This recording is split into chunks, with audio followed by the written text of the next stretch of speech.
তিনজন ডাকাত মুখে মাস্ক পরে একটি ব্যাংকে ঢুকে পড়ল। বাইরে তাদের নেওয়ার জন্য দাঁড়িয়েছিল একটি ছেলে।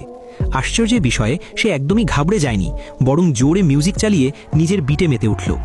ক্রু যখন ক্যাশ হাতে পেল তখনই সে হ্যান্ডব্রেক ছেড়ে দিল। সবাই দৌড়ে গাড়িতে উঠে পড়ল। আর তখনই শুরু হলো আসল শো। সেই ছেলেটাই ছিল একজন অসাধারণ ড্রাইভার। পুলিশ যখন তীব্রভাবে ধাওয়া শুরু করলো, সে শক্ত করে স্টিয়ারিং ধরে হঠাৎ মোড় নিল এবং একটি সেনাবাহিনীর কনভয়কে ঢাল হিসাবে ব্যবহার করে তাদের হাত থেকে বাঁচল। হঠাৎ সামনে একটি ট্রাক এসে রাস্তা আটকে দিল, কিন্তু দুর্দান্ত এক ড্রিফট করে সে ট্রাকটাকেও ফাঁকি দিয়ে বেরিয়ে গেল। ক্রু হতবাক হয়ে গেল। আর ঠিক তখনই পুলিশ গাড়িগুলো আরও কাছে চলে এলো। সামনে রোড ব্লক ছিল।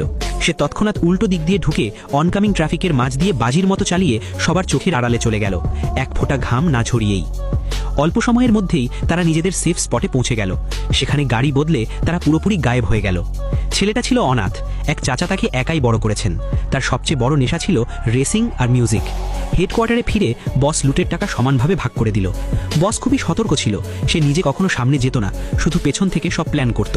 প্রতিবার সে এলোমেলোভাবে তিনজনকে পাঠাতো, আর ছেলেটার মূল কাজ হতো ড্রাইভিং। 5 বছর আগে সেই ছেলেই বসের গাড়ি চুরি করেছিল এবং শেষ পর্যন্ত সেটাকে নষ্ট করে ফেলেছিল, যার ভেতরে কিছু গুরুত্বপূর্ণ কার্গোও ধ্বংস হয়ে গিয়েছিল। সেই ঘটনার পর থেকেই নিজের দেনা শোধ করার জন্য সে এই ড্রাইভিংয়ের কাজ করে আসছে।